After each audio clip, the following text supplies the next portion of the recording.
कि आपने तो अपने जीवन का 14 वर्ष का वनवास झेल लिया, लेकिन हमें इस गरीबी में कब तक हमारे जीवन का वनवास झेलवाइएगा। ये ईंट भट्ठा, ये गरीबी और ये 3 फुट की झोपड़ी में आप लोग रहते हैं, ये भी 14 वर्ष के वनवास से कहीं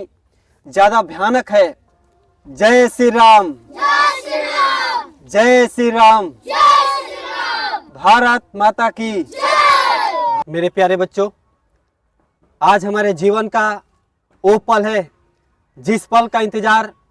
हमारा पूरा देश और हमारे पूरे देश की जनता 500 वर्षों से कर रही थी। आज वो दिन है जिस दिन का इजहार, जिस पल का इजहार हम लोग 500 वर्षों से कर रहे थे। और आज के दिन हमारे देश के अंदर, हमारे देश के लोगों में वो खुशियां है जिस खुशियों को हम उसका व्याख्या नहीं कर सकते हैं। आज के दिन अयोध्या नगरी में श्री राम प्रभु का प्राण प्रतिष्ठान हुआ, जिनका स्वागत हमारे देश के अलग अलग हिस्सों से बहुत तरह तरह की मिठाइयाँ, फूल, वो चीज़ें लाई गई, जिन चीज़ों से उनके चरणों में रख करके आज पूरा देश उनका भव्य स्वागत किया। जिस प्रकार हमारे प्रभु श्री रामचंद्र जी 14 वर्ष के वनवास रह करके उस जंगल के अंदर एक छोटी सी झोपड़ी में, जिस झोपड़ी के अंदर रह करके उन्होंने 14 साल का वनवास झेला, जिस 14 वर्ष के अंतर्गत बहुत सारी परेशानियां, कठिनाइयां और समस्याएं, वो गर्मी, वो बरसात, वो जाड़ा, हर एक समस्याओं और कठिनाइयों का सामना कर करके 14 साल झेल करके आज अयोध्या में आए, जिनकी वजह से उनका भव्य स्वागत किया गया।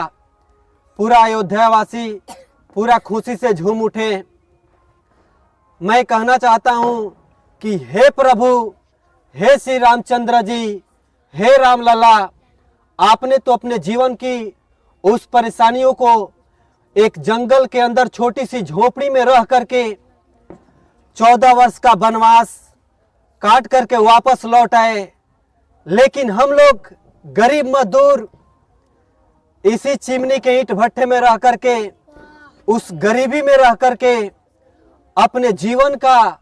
गरीबी का वो वनवास झेल रहे हैं जिसका दर्द, जिसका तकलीफ शायद कोई ही आपके सिवा सुन सकता है। मैं कहना चाहता हूं कि जिस प्रकार प्रभु राम जी ने 14 वर्ष का वनवास झेल करके उस झोपड़ी के अंदर अयोध्या आए, उसी प्रकार हम लोगों को भी संकल्प लेना होगा कि हमारे जीवन में चाहे गर्मी, चाहे बरसात, चाहे वो जाड़ा क्यों ना आ जाए, चाहे क्यों ना वो कठिनाइयाँ आ जाए, हमें एक काम जरूर करना है कि हम संकल्प लें कि हमें भी इस गरीबी से, जब 14 वर्ष के होंगे तो इस गरीबी से निकलना है, और इस गरीबी के वनवास से निकल करके हमें भी अच्छे जीवन के तरफ जाना है। तो सभी लोग संकल्प लो और श्री राम प्रभु से बोलो कि हे प्रभु, हे राम लाला, हम आपके चरणों में शीश झुकाकर नमन करते हैं कि आपने तो अपने जीवन का 14 वर्ष का वनवास झेल लिया, लेकिन हमें इस गरीबी में कब तक हमारे जीवन का वनवास झेलवाइएगा। हमें इससे निकालिए, हमें अपने जीवन का वो पल दीजिए जिस पल में मैं अच्छा महसूस कर सकूं, जो मेरा परिवार इस पल में गरीबी में झेल रहा है उस पल से निकल सकूं। तो सभी लोग बोलो कि श्री रामचंद्र के चरणों और स्पर्श को छू करके, उनके सत्य और ईमानदारी के मार्ग पे चल करके हमें भी अच्छी से शिक्षा ग्रहण करनी है। और जब ईमानदारी पूर्वक, सत्य ईमानदारी से अच्छी शिक्षा ग्रहण करेंगे तो हमें भी इस गरीबी के वनवास से निकलने का मौका मिलेगा। और हम तुम्हारे साथ हैं, क्योंकि इस गरीबी के वनवास से निकलने का एक ही कारण है, सत्य और ईमानदारी के मार्ग पर चलिए। जैसे श्री राम प्रभु ने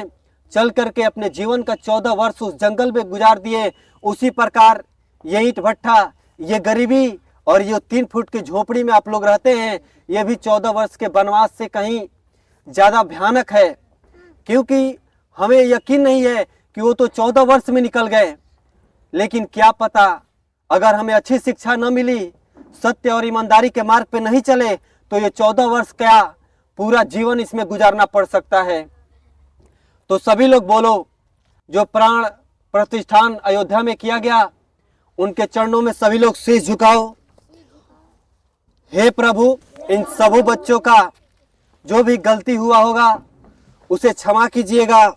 क्योंकि हम सब आपके चरणों में शीश झुकाकर आपको नमन करते हैं कि हमें भी इस गरीबी से निकालिए। हमारे लिए कोई नहीं है आपके सिवा,